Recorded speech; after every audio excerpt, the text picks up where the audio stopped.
Welcome to In This Mad World with Andrew Marshall and Chelsea G, looking at the world beyond the headlines.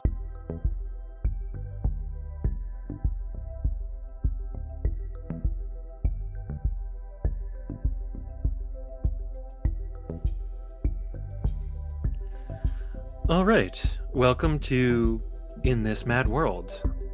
It is April 30th. It has been a long time since we have done an episode. We had to 100%. we had to take an extended break.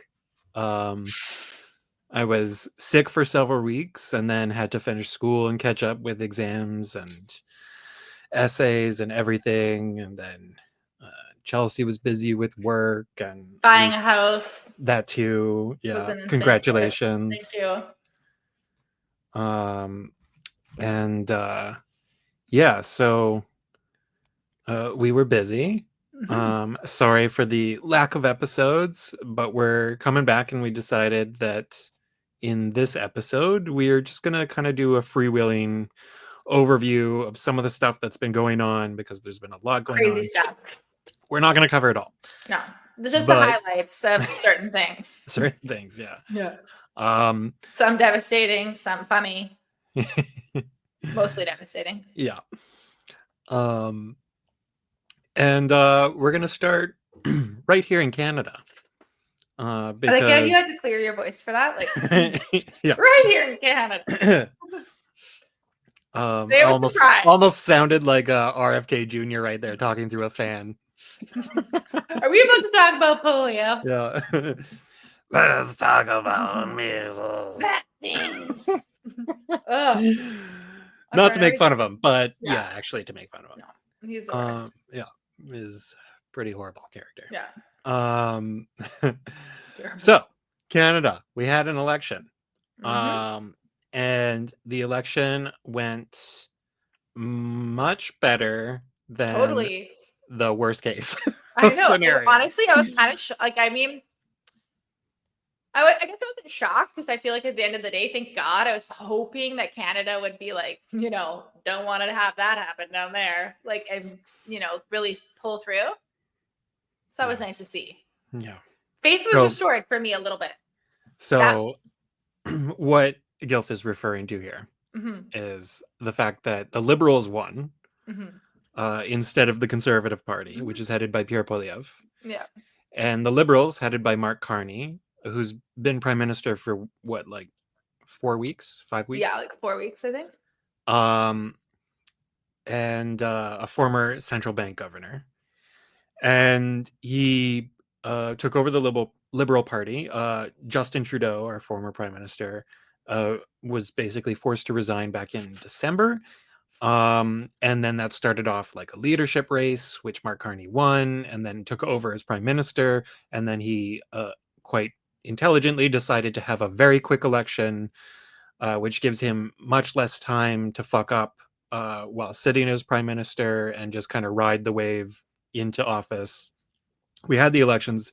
Incidentally, back when Trudeau was prime minister just a few months ago, the Liberal Party, which he led, looked set to just be demolished. Yeah. People were talking about whether or not it would even maintain its party status. Like, it was going to be trounced. Yeah, it was actually like concerning. It was like, will still even be a Liberal Party? The Conservatives had a 25-point lead.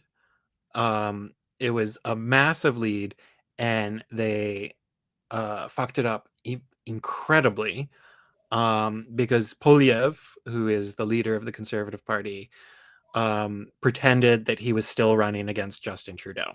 I know. It's like, what? Who was his marketing campaign person? Because they should be fired. I mean, honestly, it was probably him. I mean, he's clearly in the driving seat. Yeah. The driver's seat. But he refused to give up on his two major campaign things, which were anti-Trudeau and anti-carbon tax.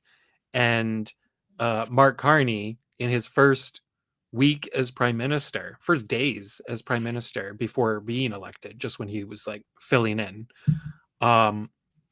he basically canceled the carbon tax. Yeah. And is not Trudeau.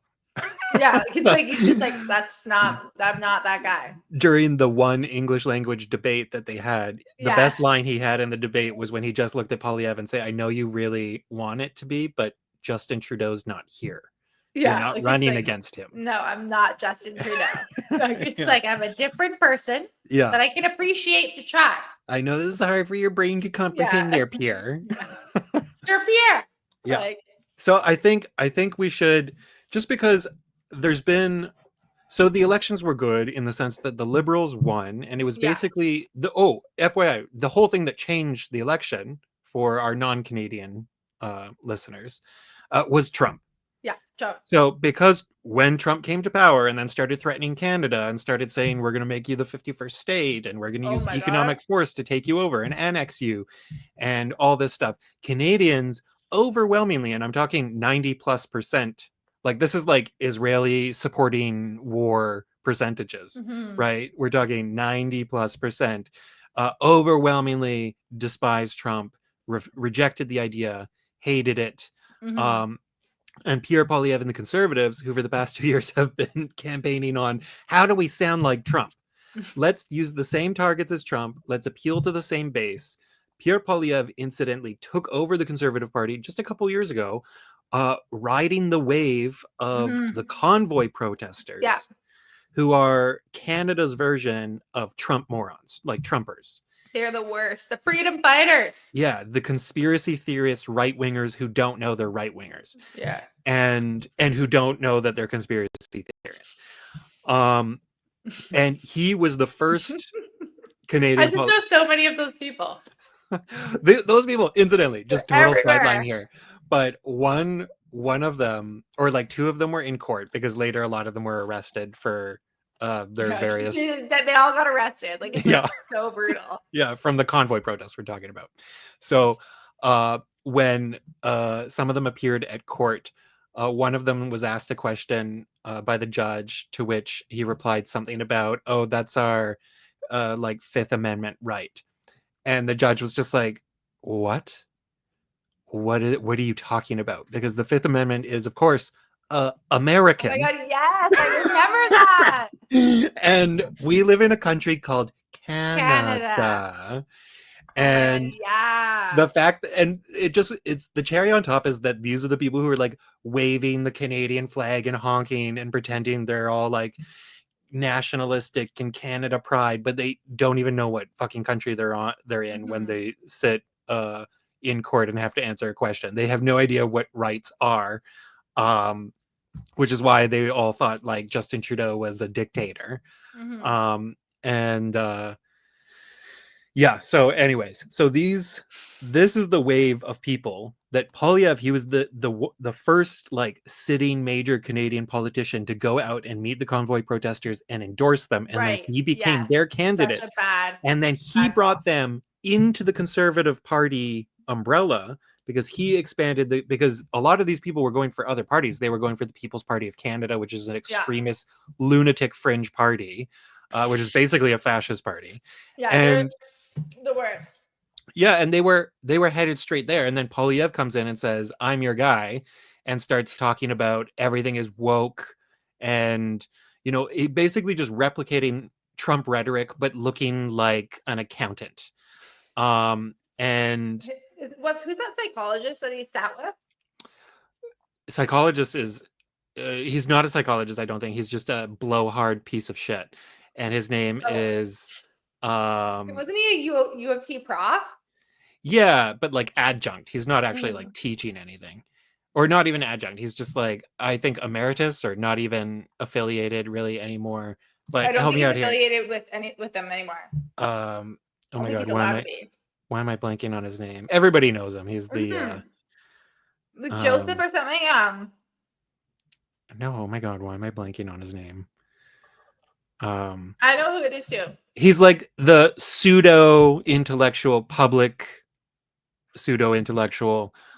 who just parrots. Jordan Peterson. Yes, that's the one, Jordan Yeah, Peterson. He just parrots right-wing garbage, yeah, and he it's sat so brutal. down and had like a painful, brutal hour, I don't know, Oh, 8 hour long interview with Pierre Polyev, who incidentally, Pierre Polyev also endorsed by the Nazi saluting Elon Musk. Right? That was And like if that wasn't red flag number one for you guys, I don't know what is. Like it's like I'm like, because if you don't get what that one is, like that's like, come on. and It's yeah, like you're still driving a Tesla. Tesla, Whatever. as Trump pronounces it. Yeah.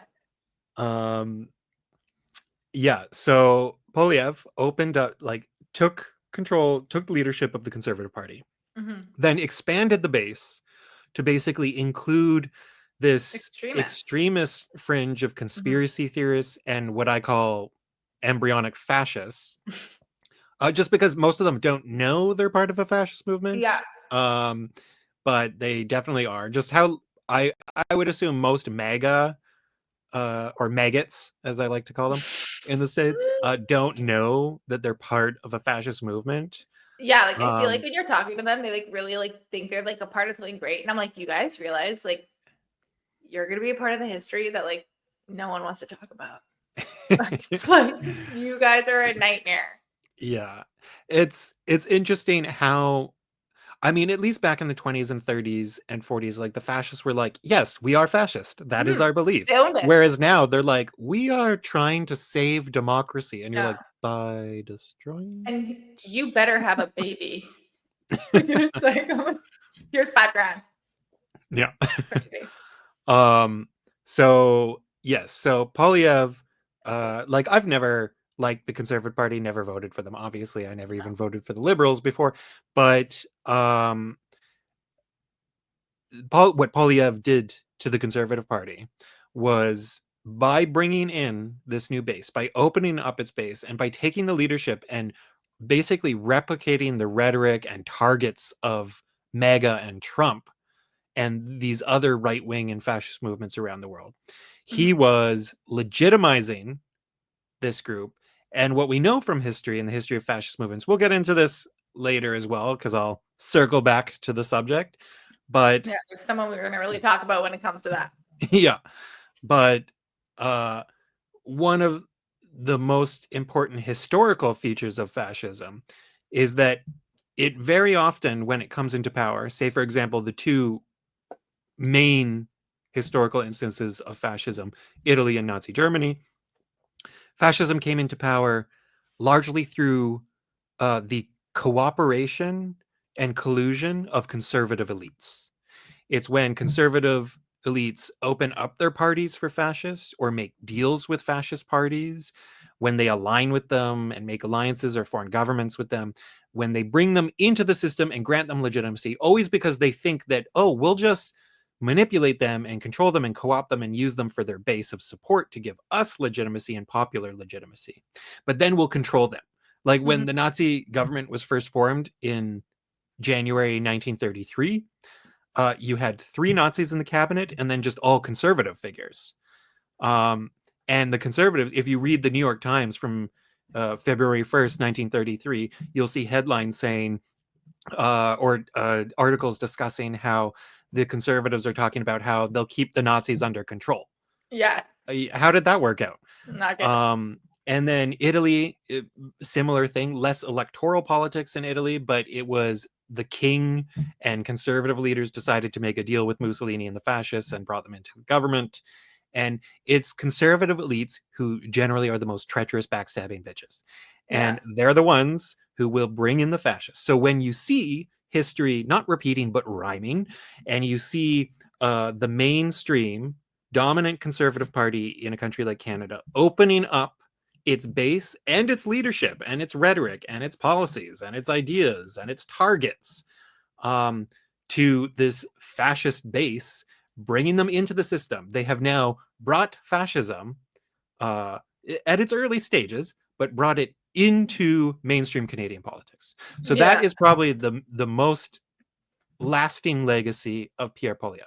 And that's why so many Canadians saw him as so dangerous, because he did do this. And Yeah. then with Trump coming in and making all these threats, people paused and were like, wait a second, do we want this guy who's trying to sound like Trump and act like Trump?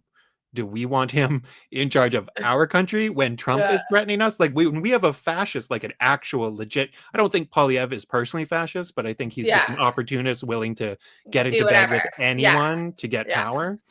Um, but at the end of Uh, the day, if you're still willing to work with fascists and if the end result is light fascism, you're still a yeah. fucking piece of shit, Yeah. right? You're terrible. Yeah.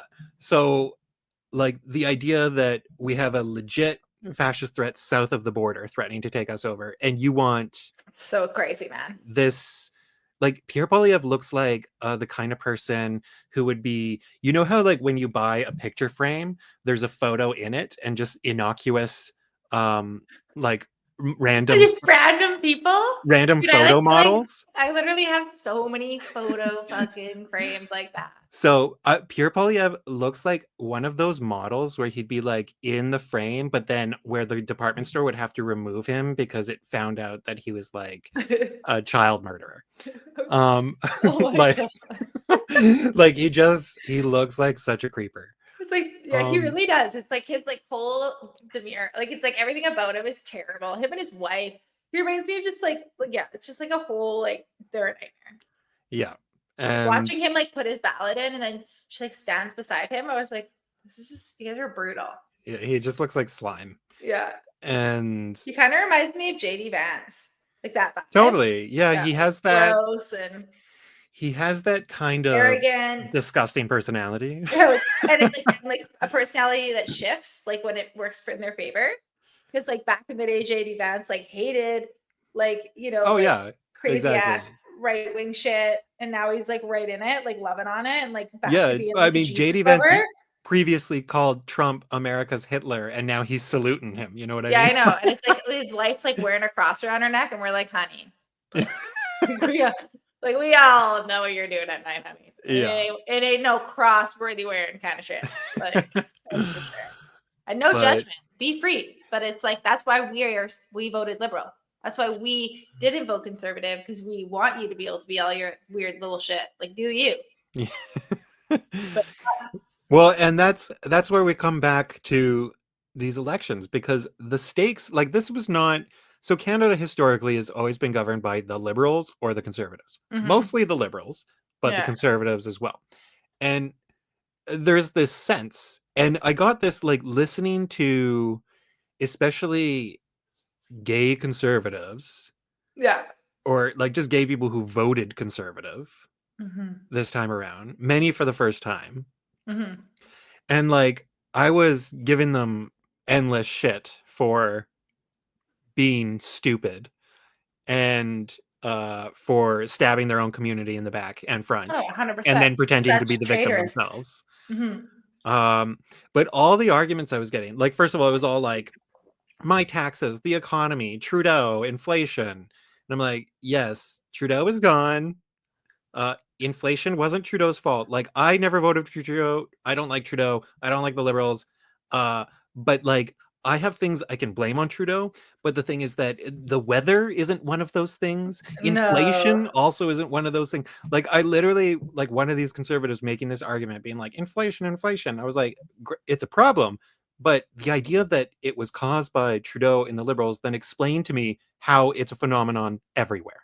Yeah, like why is everyone experiencing inflation? Like, do you have the memory of a goldfish? Do you not remember this thing called the pandemic And and no, how it everyone created wants to forget supply about it. bottleneck? Yeah. Yeah. And it's like, It's so that's what annoying. caused inflation. Yeah. Like, literally. And they make the whole argument in the States, you know, like, oh, Biden's spending was what caused inflation. When you look, again, same thing. It was the pandemic. When you look at like the best economic analysts and when they really go into it. Some of them will, yes, say that some of Biden's last bit of spending added to Where the it's like, inflation. I'm not fully convinced by the argument, but I can accept it. But the yeah, thing is that these people are not saying that Biden caused inflation. They're saying that some of the he last bit of contributed to it. spending added to it. But the Yeah. thing is that it, like, even adding that bit, like that spending was so much more beneficial to the overall economy and like post COVID and everything like that, Yeah. that it was like it was You had to you like could it was argue for that the it was worth betterment of the the people. inflation. Yeah. Yes. And none of this was also self-evident at the time, because I remember that time. Because unlike a lot of these people, I don't have the memory of a goldfish. So yes, so there are so many Canadians who acknowledged the high stakes situation we are in. This is not the Conservative Party and the Liberal Party of 20 years ago, or even 10 years ago. This is not the Canada of 10 years ago. This is not the world of 10 years ago. This is not even the world and Canada of 5 months ago. No, it's a totally different place. And when I was talking to some of these people who voted Conservative, like they were all of their concerns were basically existing in this world that disappeared 5 months ago, and they're so desperate to hold on to it. And they're like, you don't understand. Not like, I wasn't voting based upon the same issues you vote for. And I'm like, well, clearly I understand that. But they're like, there's people who vote for other reasons. And I'm like, yes, but not acknowledging reality and the Yeah, actual threats that like our I country is facing.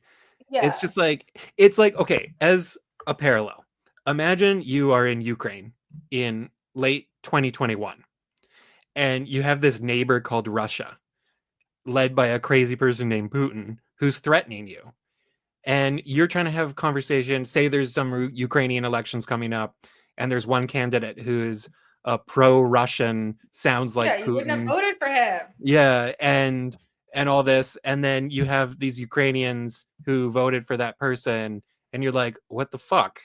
And then they're like, well, my taxes. And you're like, but Oh, that's everyone's argument. It's like, we're oh gonna my be god. attacked. Like, we have a big country threatening us. And they're Yeah. like, yeah, my issues aren't your issues. Or they'll say Um, that's not going to happen. Like that's what I hear everyone. Everyone's like, that's you're just being dramatic. It's not going to happen. I'm like, okay, that's not the case. so that was the arguments that I was having with people. Some people were literally responding, like, anytime we're trying to have this back and forth of like rationales, I was just like, hello, fascism internally in Canada, south of the border, biggest threats. Like, I don't understand how, when you're faced with these massive existential threats, you could be like, but how's my bank account? Like, I know everybody has their, personal concerns, and money is one of them for all of us. But the Yeah. thing is that, like, the stakes are a bit bigger when it's like the future of the country and democracy and People freedom who and vote for liberty. conservative can't think Like, that way. They don't think that way. no. And it's just It's like, wild. uh and and when it came to Trump, they were just like, oh, he's just all talk. And it was like, well, except for Is everything he? he's doing internally to the United Yeah. States, He's a gutting it and nightmare. turning it into an authoritarian system, that's not all talk. Like, No. and again, 3 months and this much has happened, and you're saying, oh, like just pretending it isn't happening. And most people who voted for Pierre that I know, like who were like kind of trying to like either sway me or kind of explain to me why they were doing what they were doing, liked Trump at one point. Yeah, that doesn't surprise Like yeah, me. or they thought something they would stand up for a policy he put in place or something at some point in time. And now they definitely don't. And so Right. I just think it's interesting that they can't see what's happening, and then I guess that's why we are where we are in this world, because there's just so many more people like that than we thought there were. Like, Yeah. because I truthfully still think in shock like how the US even got here, and I'm like, but I guess the reality is like they got themselves there. Like Yeah. they did it. Yeah. So I think a lot of people who voted conservative are living in a world where they don't acknowledge the real world. Yeah. And I think our problem over here is that we're living in a world where we're still shocked at how conservatives or people who vote that way don't live in the real world. Yeah. So we all have to adjust. I would really prefer it if they acknowledged a little more of reality, because then that would help us acknowledge their reality a little more. Yeah. But you're exactly right. Like, um it was interesting. One of my I made a lot of posts about like this, how many, like, I live in Canada's biggest city, Toronto. very, urban metropolis, very diverse. Like the rest of Canada would call it liberal, and like politically it is a liberal stronghold, but there are like many, diverse views in the Yeah. city, etc. Yeah. um it's also like the biggest population of like gay population in Canada.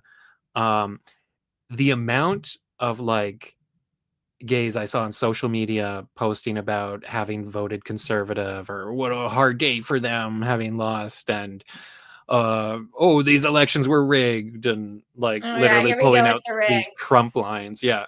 And all this stuff. Like I had a conversation with this one guy where it it went through the usual like BS. Anytime I mention Trump, dismissing it, like basically pretending like Trump is doesn't even exist to justify voting for conservative. Did not acknowledge anything to do with fascism, probably doesn't know what it means. And just talking about like taxes, economy, inflation. Oh, you just don't understand, people, it's not selfish to vote based upon people's concerns. And I was like, yeah, like I understand my argument isn't against other random conservative voters. My argument is specifically against gay people who voted for conservative when it's stabbing their own community in the back, because Polyev and the conservatives are among those people who say, what genders? There's only two. I don't see or acknowledge Yep. any other people. Trans people, what are those? Like his policies are erase trans people um from society, essentially. Yeah. And so, the T part of LGBTQ, like these people, I know so many of these people will make posts and like say things, pretend that they're pro trans to get the social credit for it and Yeah. all this stuff, and then they vote for a party that actively wants to erase trans people. And so Yeah. I had this conversation with this guy. I was like, I because he was calling me out for being like mean to people with a quote unquote different view. And I was like, somebody who votes for a party that makes fascism legitimate part of our political system is not somebody who I feel the need to be careful of their feelings. Yeah. And additionally, like fuck you for voting for a party that stabs your own community in the back, Yeah. and then probably pretend to be pro trans, and then go to Pride and wave your flag and pretend like, oh, you're an ally. This You're an person ally. literally then described himself as an ally and said that, because I was like, you're voting for a party that wants to erase trans people. And then he said, oh, trans people shouldn't be erased. He said they should just have their own space, separate from biological men and women. And I was like, so they should not be, so you're saying that they shouldn't be erased, but they should not exist around us. Like, how is that not erasing them? Like, what the fuck No. is going on? And I was like, honestly, thank you for explaining this, because this is this makes a lot more sense as to why you voted conservative. Because not only are you a selfish idiot on several aspects, but you're also a piece of shit on this aspect. Yeah, So like you don't very care. illuminating. Yeah. um this is making a lot of sense, and I hope to never talk to you again. I've been getting blocked. Yeah, I love it. Somebody so uh, like I'm in a girls group chat. My one girlfriend on the morning after, she was like, "Great, I've already had to unfollow 3 losers." Like she was like, "I'm just wait." And then my other girlfriend swoops in. She's like, "Just consider it like cleaning season, baby. yes, Like spring cleaning. spring cleaning." I like the trash to take itself out. So I prefer to, when I see these people, I will just like Harass them till attack, they block you. and then they block me. Yeah. Oh my god, you're a monster, and I love it. I'm just like one of them even mentioned, like DM'd me and after like an argument, and he was just like, I can appreciate that you didn't block me. And I was just like, he was like, most people as soon as they get into like an argument just block the person. And I was just like, oh, you're not worth Oh, blocking. you're not worth blocking, honey. I was like, you're not even on my You're friend not even list. on my I don't even know who radar. you are. Yeah, like, how Like, did you why even would land here? yeah, I was like, Why you are we came talking? to my Instagram page to tell me to shut up. So bye. Oh my god, I love it. Um The elections always bring out the most feral people. so Yeah, so obviously you can tell we've had some heightened emotions here in Canada resulting from this election. Oh, incidentally, Pierre Poilievre also lost his seat in Parliament, which is just the added cherry on the cake. It's Yeah. just he's had Lost it his for own 20 seat. years because he's never had another job in his life other than being in Parliament. And it was just like, He just lost yeah, his whole job. yeah.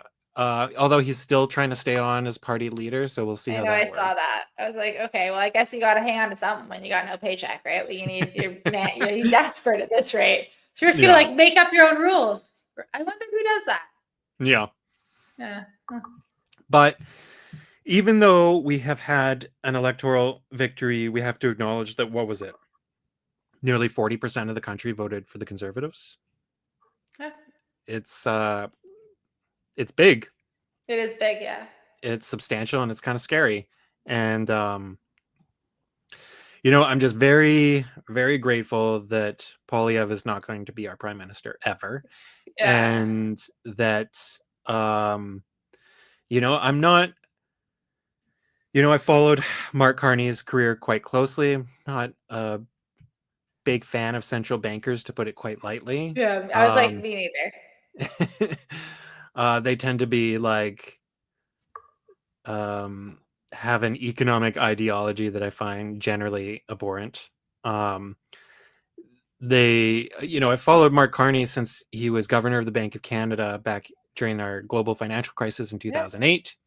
He held very like many esteemed positions at the heart of the global monetary and financial system, deeply integrated, connected with global elites, particularly the financial elite, financial markets, bankers, asset managers, etc.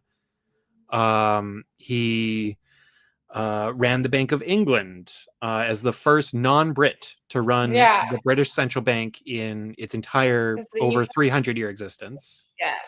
Oh, incidentally, that reminds me. One of these people, these conservative voters, who was trying to explain to me how Polyev was a better candidate than Carney, um, sent me a video of Liz Truss, the former British Prime Minister, talking about how bad Mark Carney was at his job and how he even um, many of her failures were actually his. And when this person sent me this video, I was like, can I just, first of all, everything she said in the video was complete garbage. But then I was just like, can I just pause and reflect on how hilarious it is that you chose to send a video of Liz Truss as a credible, like this woman was the most failed British prime minister in at It's least a century. brutal. She She was the shortest serving prime minister of the UK in its entire history. She lasted 7 weeks, to the point where she was a conservative. The Yeah. conservatives pretend she didn't exist. Um, and where a conservative paper in the UK actually had a live stream of a head of lettuce to say who will last longer, Liz Truss or this head of lettuce, and the Oh lettuce my lasted longer. God. No. And additionally, she failed and had to leave office because in 7 weeks she tanked the economy. Yes, I remember that. That was Whereas wild. Carney was the central bank governor who had to steer it out of Yeah. her tanking. Actually, was he central bank governor at the time? I think so. But either way, he steered the UK through Brexit. Oh my Um, God. and he's a crisis manager. He's a technocrat. He has he's new to the experience of democracy. I don't see him. I'm like, again, not a big fan, but the idea that Polyev is more adept in a Yeah, situation no. of global economic chaos than somebody who at least has served at the heart of global economic power and knows how the global economy works Yeah, and knows what the nature of the threats we yeah. face actually are. Like, I'm sorry, but Carney, like, of course, Carney, like, other than Polyev, like, whose expertise is what? Coming up with nicknames for his Yeah. political opponents? Like, that's He all went he after does. like, yeah, he's a dirty fighter. Polyev's full economic expertise and experience goes down to coming up with the name just inflation to describe to link Canada's inflation with Justin Trudeau. That's the extent of It's his too much. economic It's too experience, much. which is funny and perfect because it was wrong and it's just a nickname, which shows the depths of his knowledge. So yeah, the idea that this person sent me this video and I was just like, my God, this explains so much, but we clearly So have much. a Just such a glimpse learning into their crisis. right. Canada clearly has a learning crisis and an education crisis. Um, and I have to say it wasn't just white men gays among the gays who did vote conservative. Um, there were uh non-white, immigrant, even Arab. So um shocking. yeah, and I was like, because there was like people who would talk to me about like Israel and Palestine and be reasonable on it, and then voted conservative. I was like, like you're going, like the liberals have been horrible on this, yeah, Yeah. absolutely, but the conservatives are always reliably worse.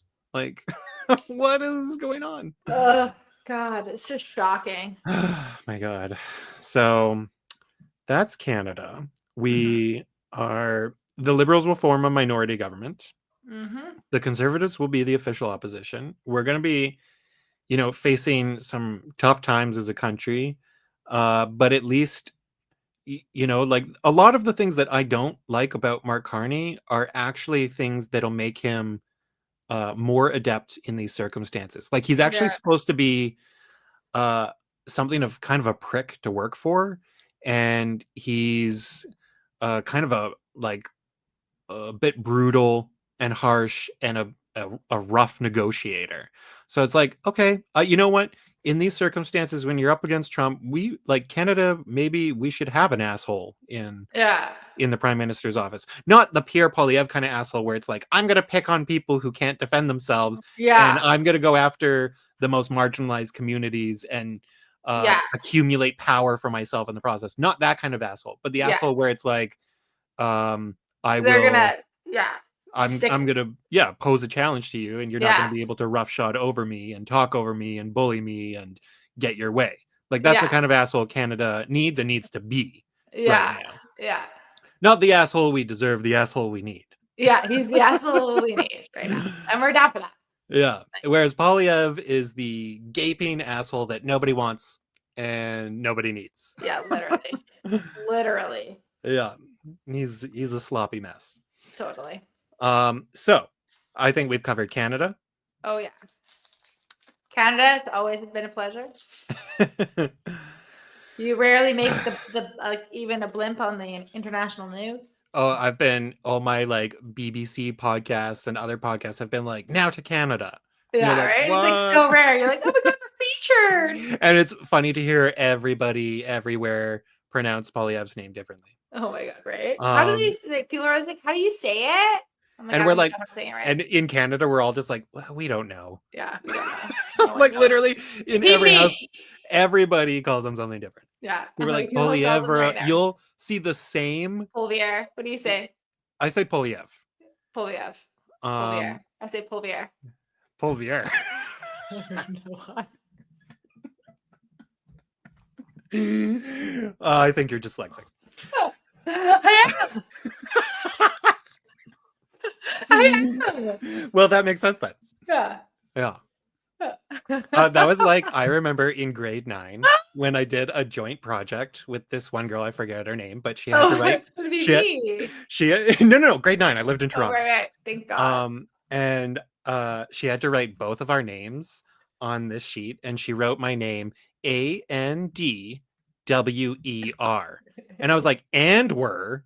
And I was like, that's not my name. And she's like, I have a cousin named Andrew and he spells it this way. And I was like, no, he doesn't. You're dyslexic. Like, I was like, that's not a thing. I think you're dyslexic. Oh Um, my God. Brutal. yeah. So again, never claim to not be an asshole. It's just an Yeah. asshole with purpose. Yeah. Kind of like Um, Andrea. yeah, exactly. And where?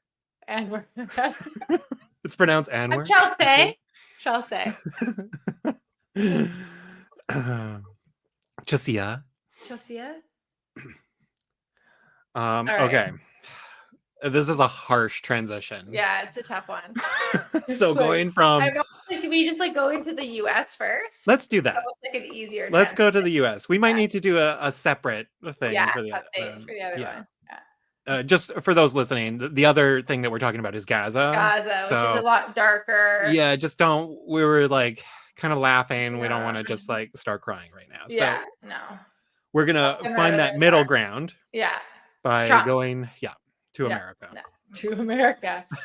The next dumping ground. No, I'm just kidding. It's a dump ground, Yeah. yeah. So looking at, like, we can't cover the totality of what's been going on for the past 5 weeks or 6 weeks that we've been absent from the podcasting scene, but we can take a few key points to just kind of cover how, the battle with the courts has been ongoing, Oh my gosh. defying courts, arresting a judge. That was a new Oh, one. two judges got Oh, two, arrested. right, that's Yeah. right, But yeah. someone actually got freed today from ICE. A Palestinian protester. Yes, Palestinian so that's protester. been another thing, that Yeah. arresting So, people for free speech is really mhm. fun and totally democratic, and Yeah. Really that's living up to the old American dream. and in the name of anti-Semitism, which I Yeah. would just like to pause for, to just sort of reflect on this idea at the moment, because so much of what's been going on, so much of Trump's attacks on the universities and Yeah. on free So speech, so vicious the way he's yeah, going after the universities. yeah, and I never thought I'd say this, but good for Harvard for standing up to him. Right? And just absolutely despicable upon Columbia and And Yale. good to all the Colombian students that declined their acceptance letters. Correct, because the school Yes. is shameful. Yeah, shameful. So Trump has been threatening um various schools, colleges, all the big Ivy Leagues, especially, cutting their funding if they don't, quote unquote, stop woke things, which just means like anything to do with race. Columbia, they Yeah. literally took over. I should say the Columbia University allowed the Trump administration to essentially take over the Middle Eastern Studies department, which incidentally, Columbia would have been on one of my dream schools to go to for that department, which is now, why would Gone. anybody go there? Yeah. Um, uh, and so, like, threatening to cut funding. I heard that there was like threatening to cut billions in funding. I think it was for UPenn, um, if they didn't remove the one trans swimmer from the swim team. Oh Like, it my was like god. billions at stake for this one petty little thing. So this is how despicable it is. And then arresting students, including, people with green cards and visas and all sorts of legitimate means to be here. Yeah, like Not to 100% mention citizens, um, like citizenship, residents. Yeah. residence, PRs, visas, whatever you want to call it. Like Yeah. they are there completely illegal, like legally Yeah. And arresting them literally for kidnapping advocating them. for Palestinian They're rights. kidnapping them. If you And see this these is videos. done under the guise of, quote unquote, fighting anti-Semitism, because I guess by standing up for Palestinian rights, you are therefore anti-Semitic, even though like half the organizers of the protests in the United States, as in Canada, are in fact Jewish groups, and that many like, it's not going to be long before they start arresting Jewish um, protesters. They've already been attacking them in the streets. Mhm. Well, far right mobs. Ugh. Um, but yeah, so this is apparently, or at least is being promoted as a form of battling anti-Semitism, and all the pressure on the universities. Like, you need to do something about anti-Semitism, which is code for crackdown on free speech. Yeah. Um, and this is so dangerous because, the reality is this is a period of time in which anti-Semitism is a growing threat, not from Palestinian protesters, Mhm. but from right-wing fascists, Yeah. from its traditional threat, nationalists, Yeah. like Like, from white the racist usual nationalists, suspect. from the people who spout like anti-Semitic conspiracy theories. Those are the ones who are the Yeah. anti-Semite. Go figure. Those are the concerns. Yeah. Not the fucking human rights lawyers and protesters that you're arresting at borders and who school who grounds and who are streets. literally protesting alongside Jews. Yeah. Yeah. It's Um, just like, what's going on? yeah. Like And babies with cancer. Why are we deporting them? yeah, Like, I yeah. don't know what's happening. And the idea that um, protesting against a genocide is anti-Semitic is so obscene Odd. and Yeah, disgusting. it's very odd. And then here's another facet to this, which is just adds a little, disturbing cherry on the disturbing cake, is that this procedure is actually probably going to create a backlash, an anti-Semitic backlash against Jews, because now Jews are being associated by the Trump administration with crackdowns on free speech, Right. Yes. with Yes. dismantling democracy. So the idea that like you can't destroy free speech and have people love it.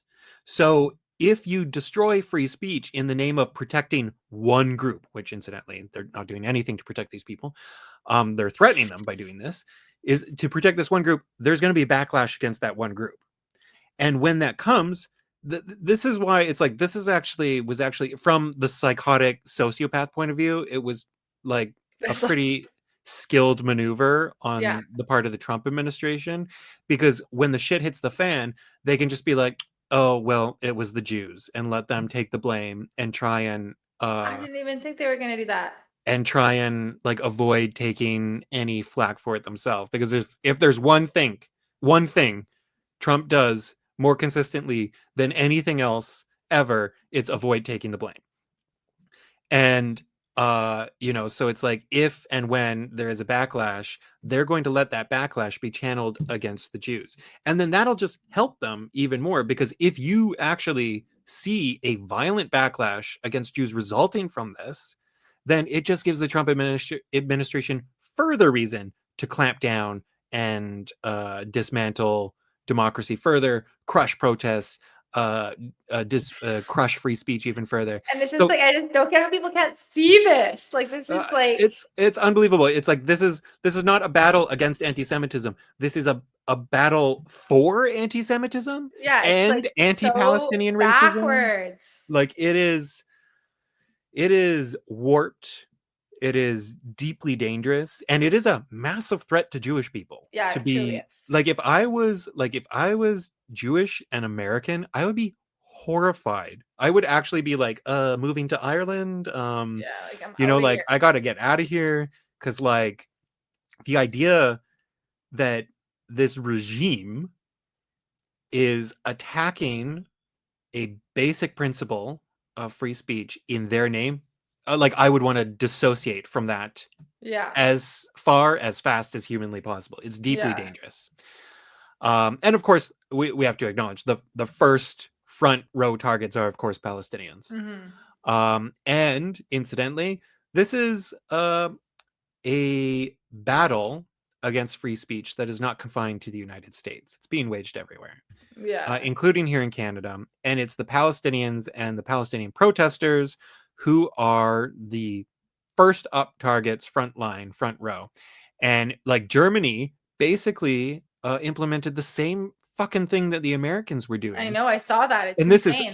centrist They liberal are Germany, rough. They are rough with those where they are protesters. also, but not just rough with the protesters, they are also planning to deport immigrants in Germany who take part in pro-Palestinian Oh protests. my god, I did not hear about that. Yeah, That's extreme. yeah, and so it's just like, oh, okay, and then Canada's looking at imposing restrictions on protests near quote unquote places of worship or schools or hospitals or all these things, which if you live in a city is everywhere. Mhm. Um, so that's deeply concerning stuff. Oh And that's my something that we're going to need to god. push our liberal government on, and, Yes. and provincial Yes. governments on.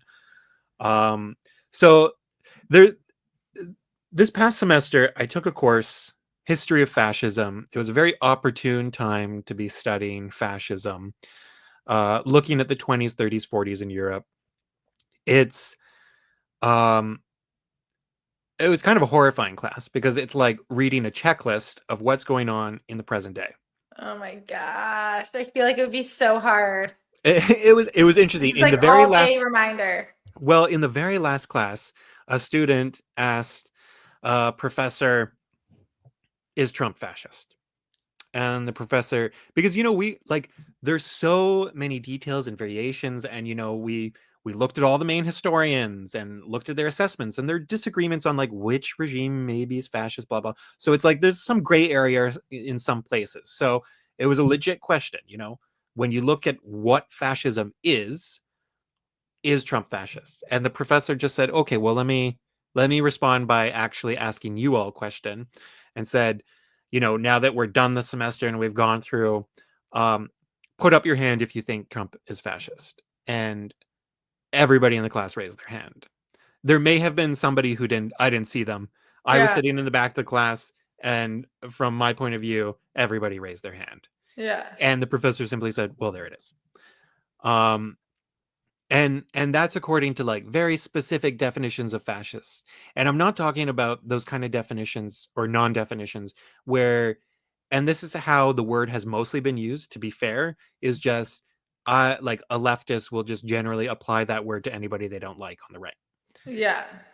And I understand why people have trouble understanding the word, because I had to, like, I've studied it for years, and then I still had to take a course on it in university and was still like learning so much about it, and I still am, and I'm still Yeah. reading all the books on it that I got from the course. And it's like, so I'm still learning, and I've spent like years studying this subject, Yeah.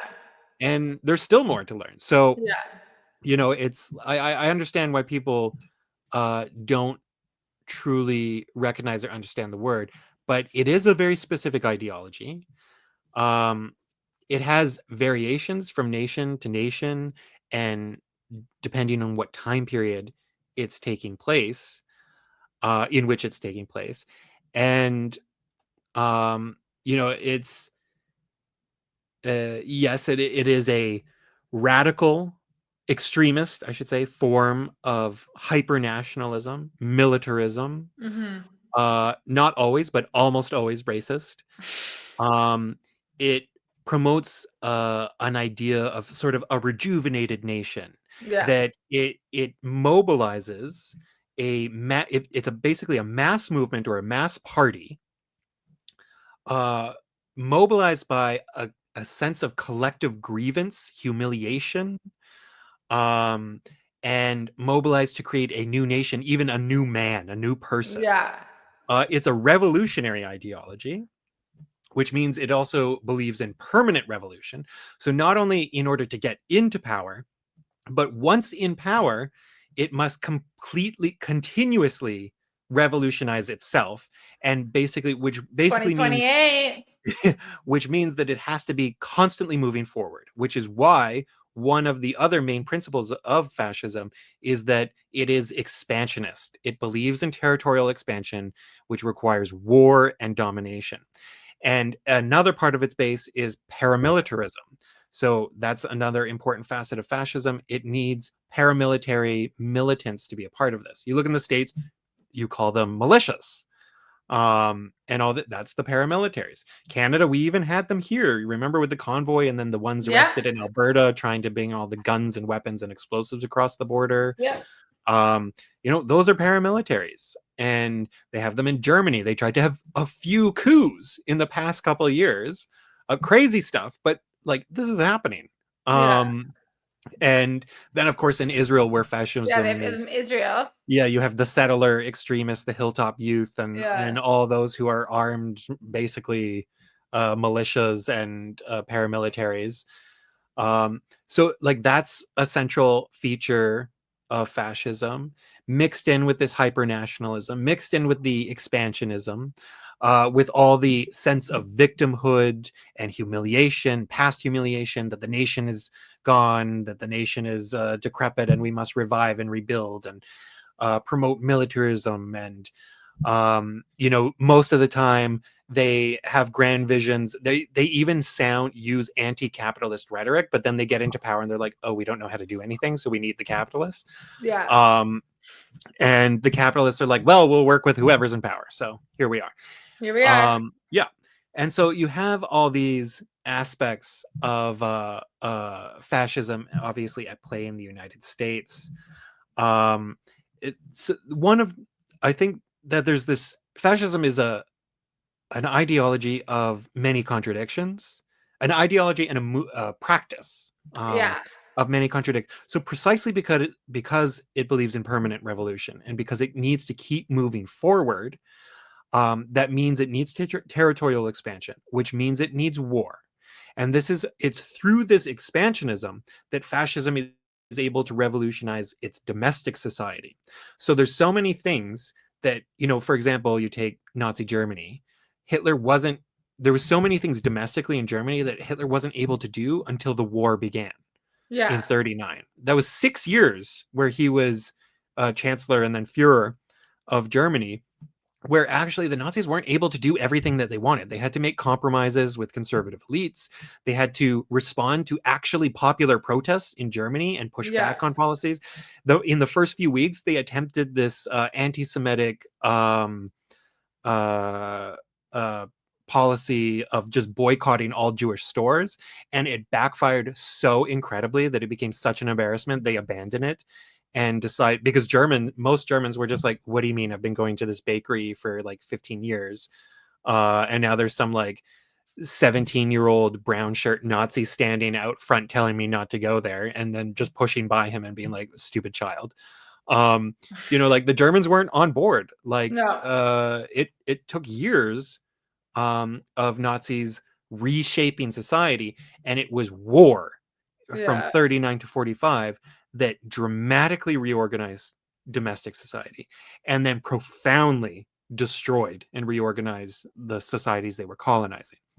So this revolutionary principle, fascism requires war, requires expansion, but, and here is the contradiction and the most important point, it is exactly the process of expansionism, of war, that also destroys fascism Yeah. because it creates resistance internally. It creates resistance in the places you're occupying and colonizing, and it mobilizes everybody else in the world against you Yeah. because they see how dangerous you are. Yeah. So the very process that propels fascism forward is Is also the what kills process it. that destroys it. Yeah. So So in it's that like sense, it's hope in a way, knowing that if you will die yeah, eventually. hope, but the question is always how much do they take with Yeah. them? Yeah, that's Because true. it's like if you look at World War II, it was like, okay, yes, fascism destroyed itself, but it also required a world war, and like 50 million people died. So it's great that it wasn't able to sustain itself. Yeah. And obviously the Allies went and battled it, but Yeah, but it's like this time that guy's right next to us. yeah. Yeah. um Usually it's not so close. no. And so there's it's one of those inherent contradictions. Yeah. And the same thing with Italy. Like Italy was also a fascist expanding Yeah. power. Their territorial expansion was a little more limited than the Germans, but they, had Albania, they wanted parts of Yugoslavia. They tried to take Greece and failed. They tried to take Libya, Ethiopia, Somalia, other parts of North Africa. Ultimately needed the help of the Nazis for all of it, and then it ultimately destroyed them anyway, and they failed and multiple times, and then even had to be occupied in Italy by the Nazis themselves. So that went really well for Italy. Oh, Um, Italy. Again, Rough what road. propels fascism forward also Brings it destroys it. back. Yeah. Yeah. So, I mean, that's something to keep in mind. And to understand about fascism, but that shouldn't be what, like, we shouldn't encourage it to No. move forward because it's going to destroy a lot of other places and people in the process. God, um he seems unbeatable at times. yeah, I mean, that is the hopeful aspect, that it will not sustain Hmm. because it can't. If it reverts into some sort of just conservative authoritarian system, then it could potentially survive longer. But it's the revolutionary aspect of fascism that destroys it, that also Hmm. sustains it. So a lot of regimes in the 20s, 30s, and 40s, um, basically half of Europe by the early mid 1930s, was run by authoritarian regimes. Pretty much all of Central and Eastern Europe, um, part of Western Europe. You know, you had like Spain and Portugal. Um, so authoritarian regimes basically became the main thing. You had Yeah. a few democracies left after a while. But they were like Only ruling the roost. Yeah, but only a handful of them could ever have been described as fascist. The two main ones, obviously Italy first, then Germany. These were the longest lasting ones. Italy lasted uh, just over 20 years of a fascist regime, with ups and downs. Yeah. Nazi Germany lasted 12 years, right? Beginning to end. Yeah. Then you had uh, bits and pieces here of Austria, Romania, Hungary. Those were the next three Yeah. I ones that remember. had. Well, Romania, I like did reading on. Yeah. Yeah. That was a fascist movement that was Yeah. like they That was were like they made the Nazis be like, "Whoa, yeah. guys, That was that's a bit wild. much." Yeah. Um and the Romanian fascists got really into like mystical stuff Yeah. and It was got really weird. creepy and weird. Yeah. Um It got fucking weird. yeah. So those are the other three regimes that basically had fascist regimes at times. And then you have other countries where there's debates as to like, was it fascist? Wasn't it? And blah, blah, Hmm. blah. And according to most of the accumulated definitions that I go by and kind of gave a little sampling of a little while ago, Hmm. like those are kind of the only five that really count. There were, I should say, however, fascist regimes in almost all of those countries, or not regimes, movements and parties, including in Western Europe and France and the UK and the Netherlands and Hmm. Belgium and Sweden. They all had tons of fascist movements and parties in them. Um, but uh, they weren't run by fascists. Yeah. However, many of the countries that went authoritarian had fascist movements in them, but what smart authoritarian leaders would do was they would, because they saw the fascists as a threat as well, they would adopt some of their policies, some of their programs, some of their ideas, and incorporate them into their own regime, and therefore undermine the support of the fascists. They were basically trying to steal their base and just sort of like get rid of like the paramilitary extremists, or just kind of undermine like the crazy part of the party that you can't control, but Yeah. steal some of their policies to keep them out of power. you know and so Yeah. that's ultimately what so many regimes did. So I feel like when you look at the world today, that's what you see so many countries around the world doing, like the example of Germany uh, engaging in these crazy um, anti-free speech initiatives that are like right out of the US Trump fascist playbook. And we're not talking about a Germany run by the fascist AfD. We're talking about a Germany run by the centrists, like Yeah. conservatives, Yeah. um, who are pretty standard and who are actually quite, for the most part, anti-fascist. Um, but adopting these policies. So this is why historically I'm learning about these regimes that adopt certain policies and techniques in order to try and keep them away. And it sounds like that's what the Germans are doing. Maybe that's what Canada is doing. Maybe that's what a lot of the Oh UK, God. with their with some It's of just their like such policies. dark times, man. The French, like everybody's like in a race to restrict freedom of speech for people who advocate on behalf of Palestinians. Yeah. um and this is like, that's like clearly the new a fascist mainstay for the present day, in terms of like one of their go-to tactics to dismantle free speech and establish authoritarian systems. Yet it seems to be also accepted and adopted by our basic liberal democracies, um, and perhaps as a technique to try and keep our fascist movements and parties out of power. But it seems pretty stupid, Yeah. extremely dangerous, and generally horrific and repulsive. Um, Oh, it's also heavy. Oh Indeed. God, man. It's just like I look down at the US now and I'm just like, ugh, it's just Ugly. dark. Yeah. Yeah. And I feel like they're still so like oblivious, so many of them still, like, or they're at least trying to pretend like they are. And I'm like, I don't know what's happening. Like, why? Why can't we live in reality?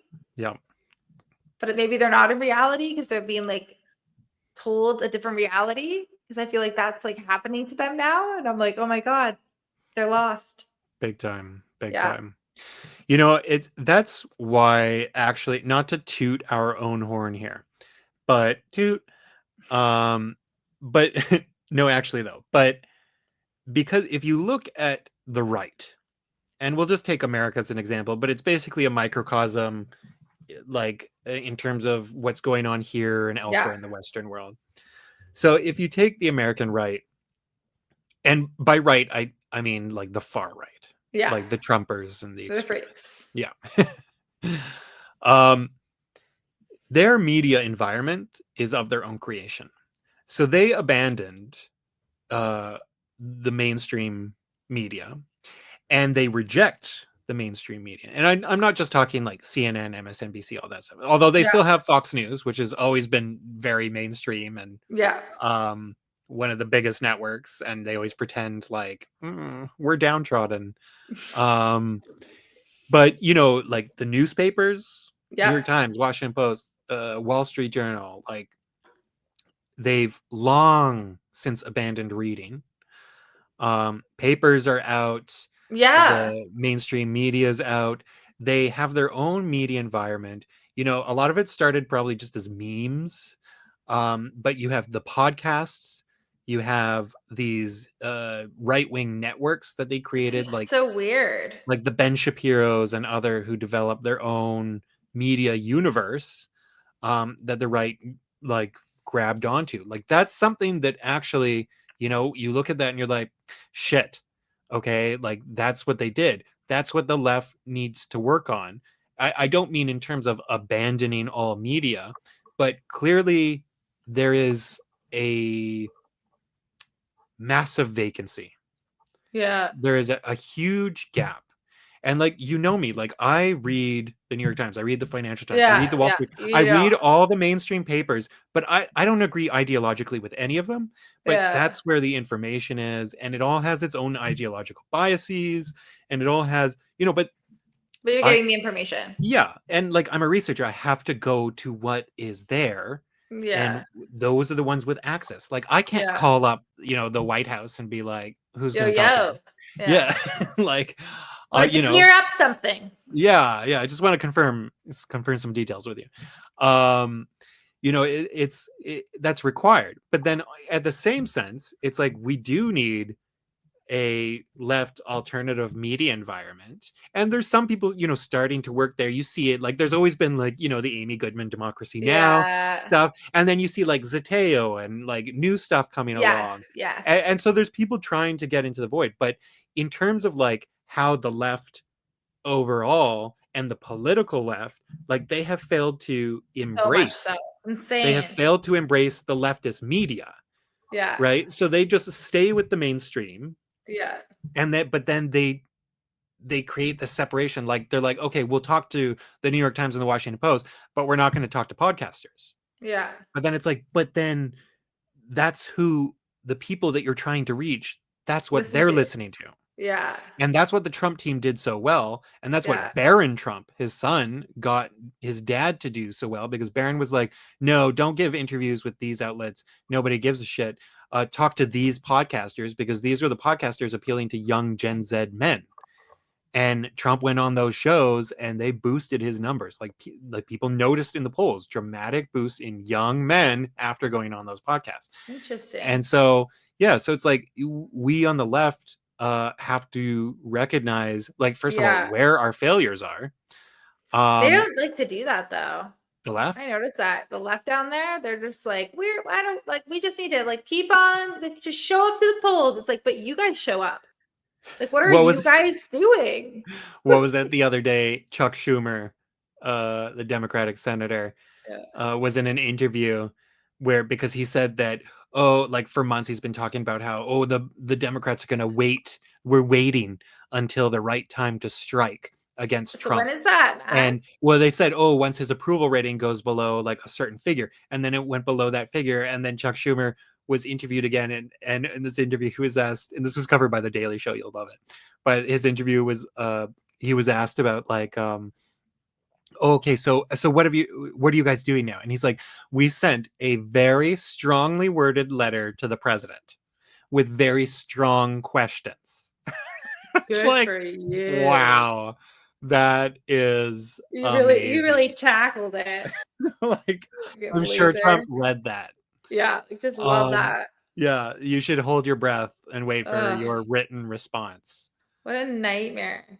Yeah, so the Democratic Party in the US is, I mean, there are media uh and podcasts. There's one guy named Brian Tyler Cohen who is exactly trying to work on addressing this issue I raised, like this exact thing, by building connections between like the Democratic Party and leftist podcasters Yeah, and yeah. new media stuff, which is great, but it's also like maybe too late. Oh my god, and what's that guy that I like always loved that I would send you his stuff? He was like he was another podcaster as well, and he would go to all the mega rallies. Oh, Walter Masterson. Yes.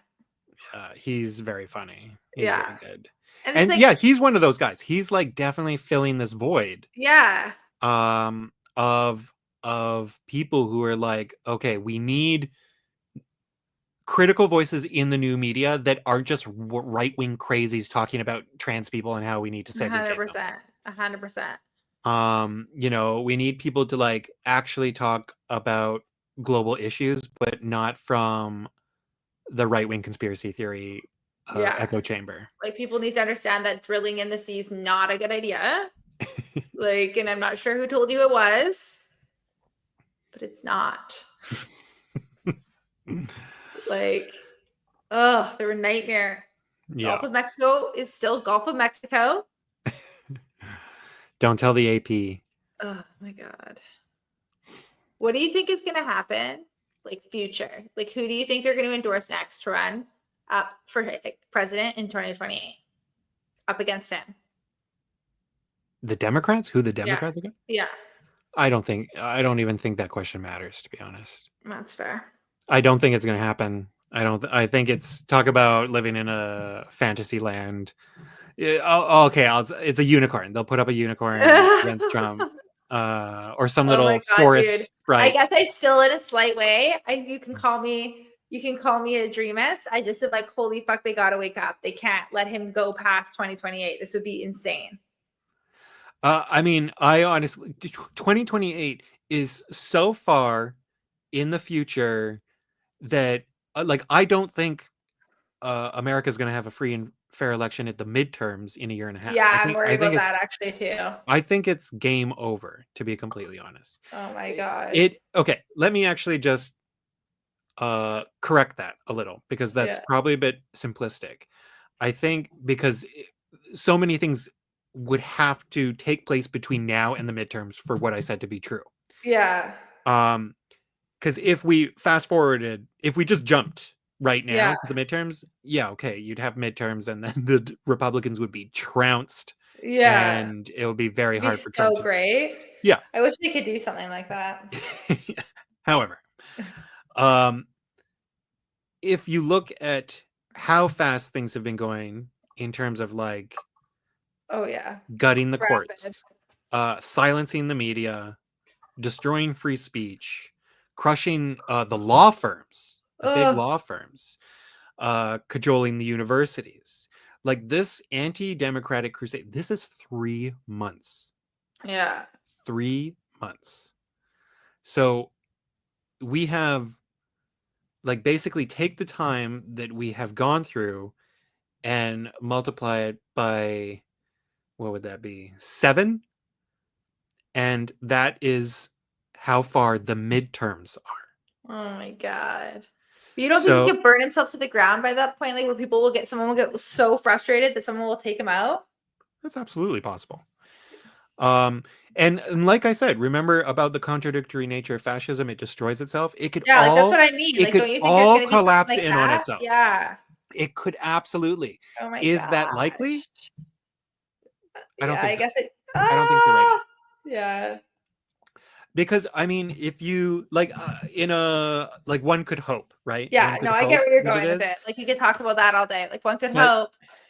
the thing is that you look at the attacks on um the courts and the legal system, and everybody's waiting for the moment where it goes up against the Supreme Court and then Trump defies the Supreme Court. But we don't actually need that moment. We're already in a moment of absolute crisis in the judicial system, like when you have the government arresting judges.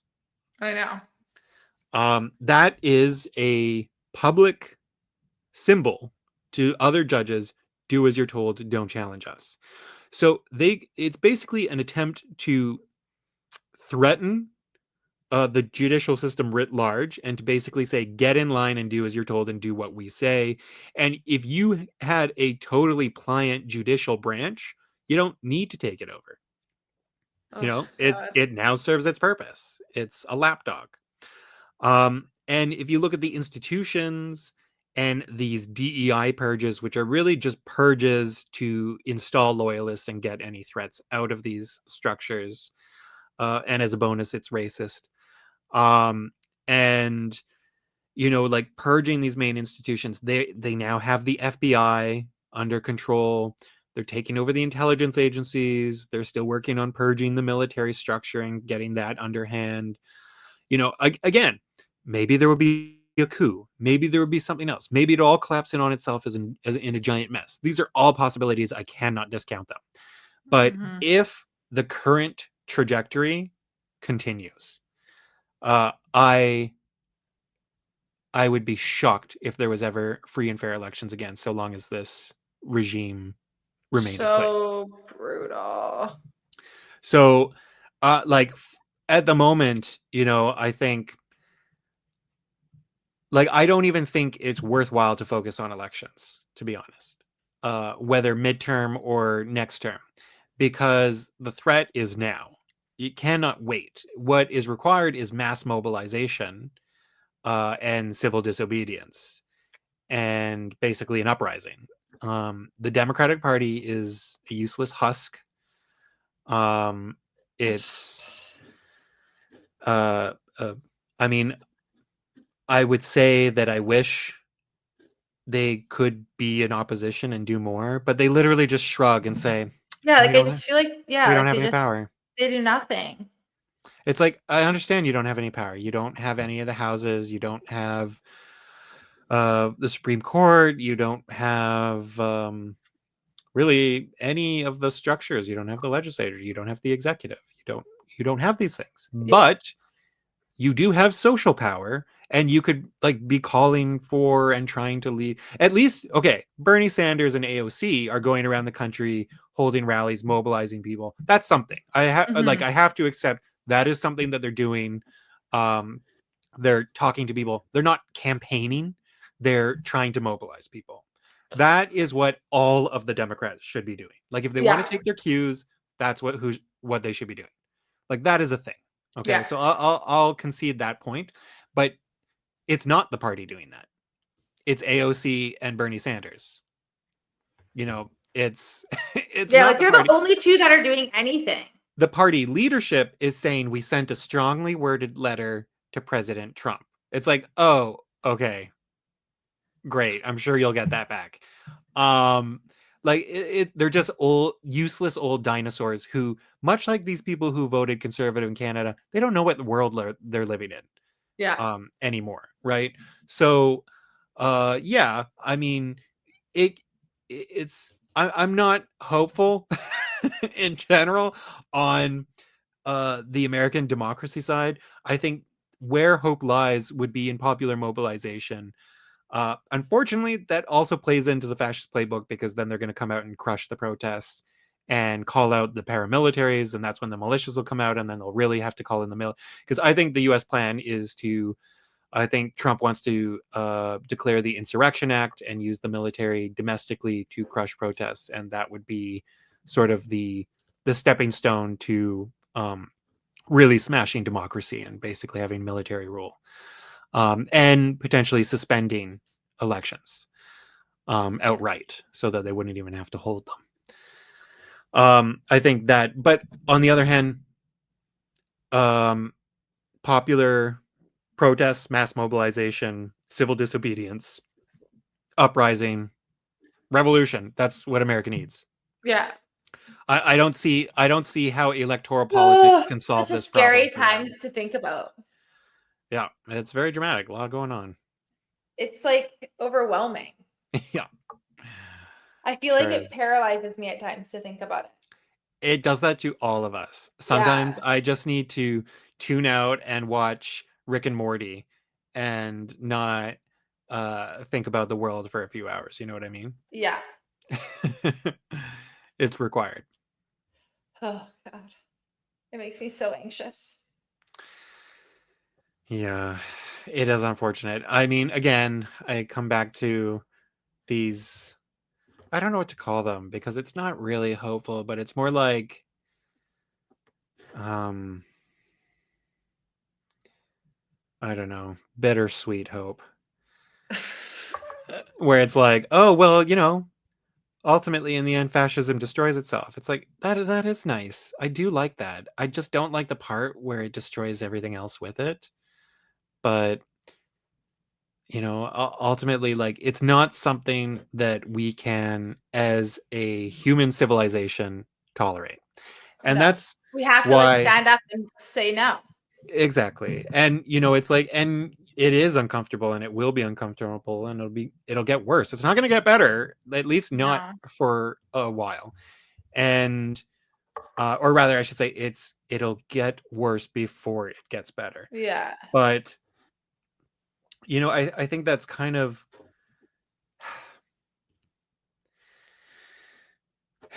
lost my thought. I know because it's so overwhelming, right? Like so many thoughts come into play when you start thinking about the US. And then when you really think about what could be, it overwhelms me. So then I'm like, oh my God, it's just so difficult to think about. It's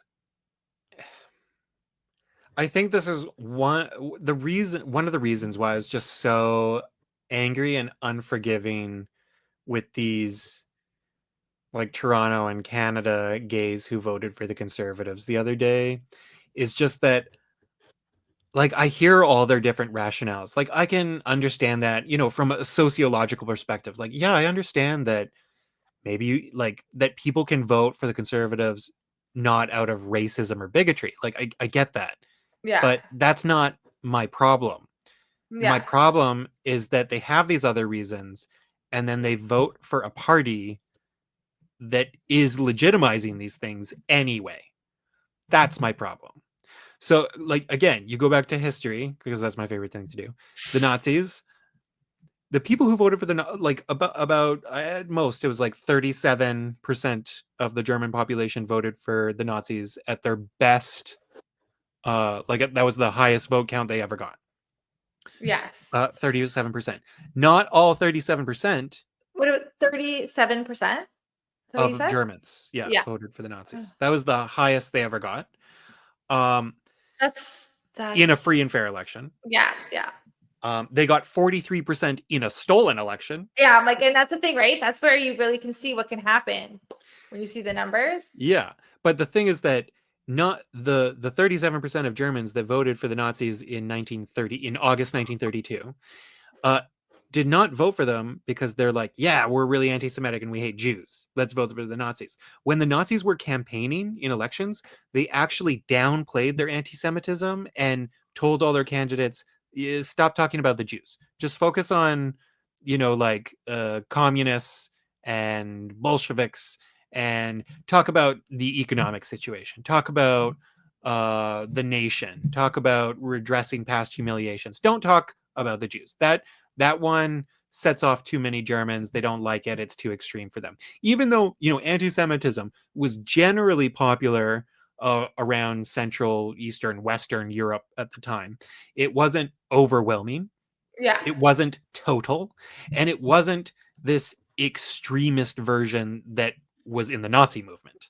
Like, that had to be, like, drilled into people. Oh Um, god. and so you had so many people who voted for the And then Nazis it's where it was like, that's not my reasoning. I didn't vote for them because I'm not yeah. anti-Semitic. Oh my gosh, and I You know, hear that.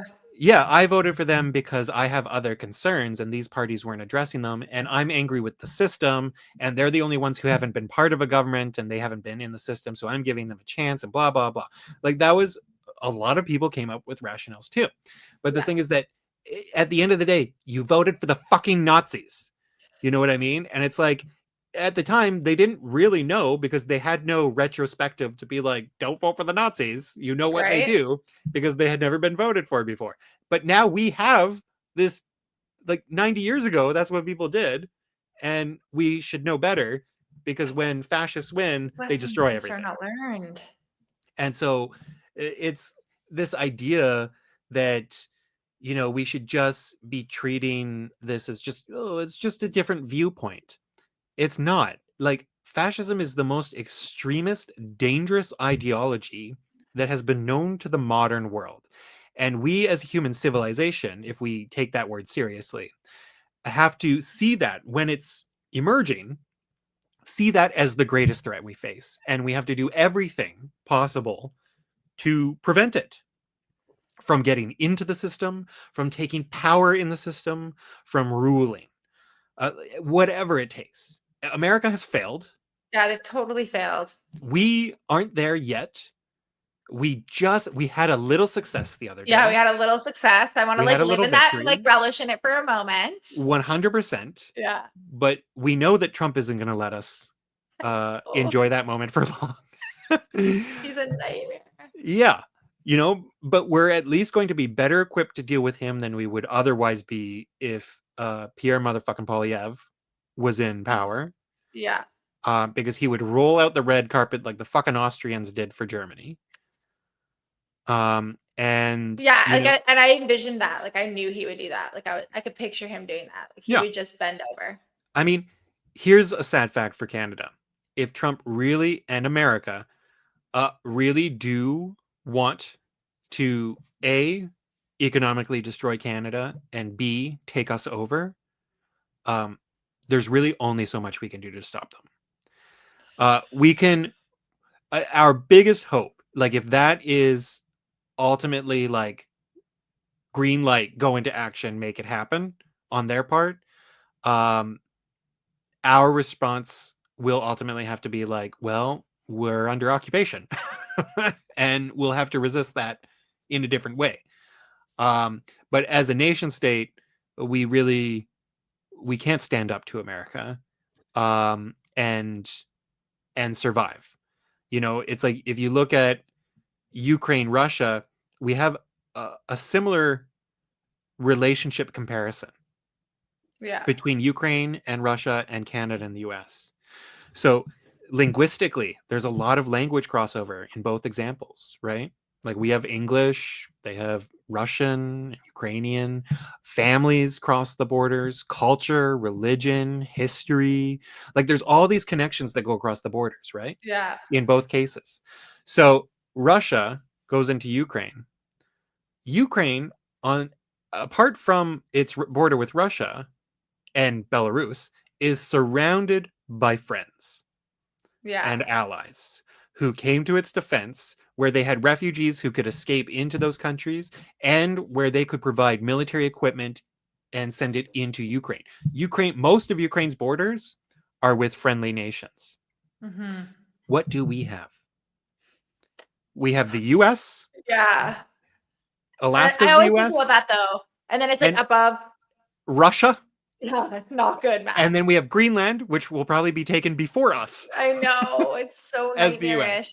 You would So just be, like, one big blob. we are alone Yeah. geographically. And the other big difference here is that Ukraine, first of all, Russia is weaker than America, militarily and in every way. Um, so our foe is much stronger. And Ukraine is militarily stronger and more experienced than we are. So we are weaker, America's stronger. So the dynamics are not great. Um, Ugh. and also because the Europeans are likely going to be so busy dealing with Ukraine and the threat of Russia, how much are they going to help us or be able to help us in such circumstances? So we are in a pretty grim place as a country. Yeah. Um, but Carney is somebody who, at least I think where he will excel is in the international arena, because that's what he's familiar with, Yeah. and he understands global power. And I think he'll be effective, um, hopefully, in building new alliances and new defense alliances and systems and connections and economic relationships that we need in order to decouple from the United States Yeah. economically Yeah. and politically. And so I think that's something that Carney will be able to do well, and that is kind of where our hope is as a nation state moving forward, to generate support, and support structures and defenses. But at the end of the day, if America and its institutions decide we're going to take over, I mean, we're a tenth of the population. Oh, it would be such a nightmare, dude. It would just be such a nightmare. Yeah, but we will make it a nightmare for them. Yes, right? Like we will. Occupiers will not be welcomed, No. and No. Canadians will find that spirit in them that the Ukrainians found. They will find that spirit that drives, all occupied peoples. Um, yeah, I mean, so So before we stressful, should dude. we should probably close up here. So stressful. Yeah. Thank you for coming back for this very uplifting Ugh. return episode of In This Mad World. Ugh. Um, It was heavy. but In the hey, end, the you start know, was had some laughter. like, just to come full circle and end on a positive note, Pierre Poilievre is not our prime minister. I know. He Thank will never God. be our prime minister. He's not even a Oh, fucking he MP was my anymore because he biggest lost his threat seat. yes, like, I'm so happy. That I'm happy about, and I can It's say that so I good. proudly got to say to him in his last running year that I hate you to his face when I saw him at a Vancouver event, Oh my and I God, was did you? like, yeah. He started to stop me to talk to him, and I was like, "Are you kidding me? I hate you." And it just, like, kept going. Oh my God, he really just looks like an absolute Oh, I slugger. take such pride in all those types of things. Yeah. See, Oh, there's just the worst. there's like there's this misnomer that Canadians are polite. Yeah, It's we're not true. not. No, it's We're just that like, you don't understand that we're making fun of you yeah, it's because like it our sounds satire. polite. Yeah. Yeah, we're so passive, Yeah, or we'll be aggressive. like, "Oh, sorry you didn't see me, you fucking Yeah, moron, when you you walked into idiot. me." Yeah. I'm gonna trip you so you do. Yeah. Spit Yeah. on your coffee. Yeah, and apologize as we Yeah, watch you they'll drink say I'm it. sorry though the whole time that I'm doing that. Yeah. They'll be like, "I'm so sorry for the trip." I am so sorry your brain is worms. Sucks to be you. Let Yeah. me guess, American. Just kidding. If any of you are listening, Yeah. probably We not. love you. I don't know if you guys are allowed. Um, everyone made fun of us for not being able to see the news on Instagram. Oof, look who's laughing now. Okay, I should cut it off. Yeah. Yeah. Yeah. All right. Thank you guys. Like it, share it, all the things. All We'll be those back with a things. bigger update on Gaza and Israel next week. Yes. And also, please, like, let us know in on comments below our podcast, in email. What is my email? Oh, that's embarrassing. um Andrew at empireandeconomics.com. You can email me Oh, there. And if you have any topic suggestions that you yeah. want us to cover, we also have, like, there's so many things going on in the world right now. Like, literally, as we were talking on Thursday, April 30th. You Nope, mean Wednesday, Wednesday, April April 30th. 30th? Um, where am I? Uh, An alternate universe. India and Pakistan may be going to war tomorrow. No way. That Yeah. escalated quick. So, like, Pakistan has said that, hey, India's mobilizing. We think they might be ready to strike us by Thursday evening. And now the U.S. is trying to like get that situation a little more calm, because the last thing we want is these two nuclear powers going to war with each other over Kashmir, another occupied place like Palestine, I might add, with a very similar parallel history Yeah. um, to Pakistan. So I should do some reading and research on Kashmir. Yeah, because that's Um, obviously about to blow I up. actually do know some Kashmiri people. Maybe we can even get a little guest. Yeah, that'd be so nice. Um, and yeah, so because that'll be an important topic, especially, if they end up going to war tomorrow. We might need to cover that. Oh Hopefully not. my god. Oh So, my anyways, god. again, and on a happy note, Pure Polyev is Oh, history. Yay! okay. Listen, like, share, spread the love, spread the podcast. We love you. Thank you for listening.